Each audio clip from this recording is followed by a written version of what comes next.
Hello everybody, welcome back. So I think it's about that time. I think we're gonna give the grass its first mow after overseeding. So let's do this the right way. We'll throw down some stripes in our stripe kit. And I'll show you guys how that looks after.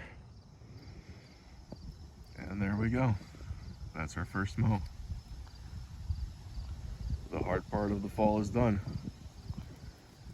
Now all we're gonna do is keep up with the mowing. We'll do some fall fertilizer a little bit later. In the meantime, sit back, relax, enjoy, of course, OSHA approved, and let's enjoy our lawn. Anyway, thanks again. Take care.